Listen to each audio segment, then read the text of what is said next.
লক্ষ্মীপুরে বিএনপি নেতার ঘরে আগুনে শিশুকন্যার মৃত্যু এবং দুই বোনের দগ্ধ হওয়ার একদিন পরও কোনো মামলা হয়নি, গ্রেপ্তার বা আটক করা হয়নি জড়িত কাউকে।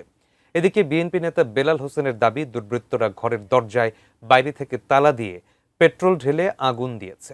তবে পুলিশ জানিয়েছে এমন কোনো প্রমাণ তারা পায়নি।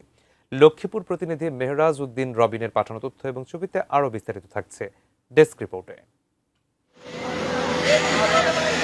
শুক্রবার রাতে স্ত্রী, ৩ মেয়ে ও ২ ছেলেকে নিয়ে ঘুমিয়েছিলেন লক্ষ্মীপুর সদরের পশ্চিম চর মনসা গ্রামের বেলাল হোসেন।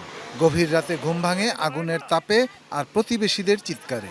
ঘর থেকে বের হতে গিয়ে দেখেন দুটো দরজাই বাইরে থেকে লাগানো। তার অভিযোগ, দুর্বৃত্তরা দরজায় তালা মেরে ঘরে আগুন দিয়েছে। আমার ঘরে রাতে 12:30টার সময় দুইটা তালা মারে দেই, আগুন লাগাই দিছে। চারিপিনেরা এই পেট্রোল ডালি দিছে আর ঘরের বাইরে দিয়ে দুয়ারের মধ্যে দুইটা তালা লাগাই দিছে। এবার ওরা বাইরের চেষ্টা করছে।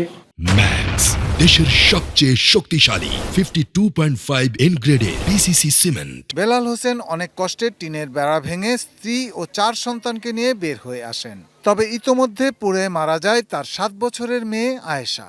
দুটো মেয়েটা বাইর করছে, পড়া হয়ে গেছে 1/3, একটার আর একটার অর্ধেক। আর ছোটটারে ফাইনে ও জ্বলে গেছে ঘটনাস্থলে। আগুনে বেলাল হোসেন, তার 18 বছরের মেয়ে স্মৃতি এবং 13 বছরের মেয়ে বিথি দগ্ধ হয়েছেন। বেলাল লক্ষ্মীপুর সদর হাসপাতালে চিকিৎসাধীন।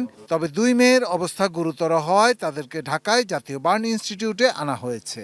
ঢাকাতে ওর বাগনি দুইটা ফাটা দিছে আর 3 নাম্বারটা যে ও মারা গেছে ঘটনাস্থলে।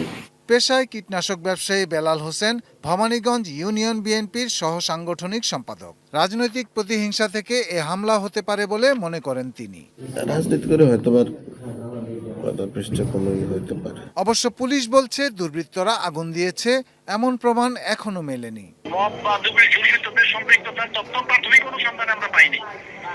জি জি, এ বিষয়ে কোনো মামলা হয়েছে কিনা ভাইয়া? না, মামলা এখনো হয় নাই। Shahidul Rana, desk report, ATN news.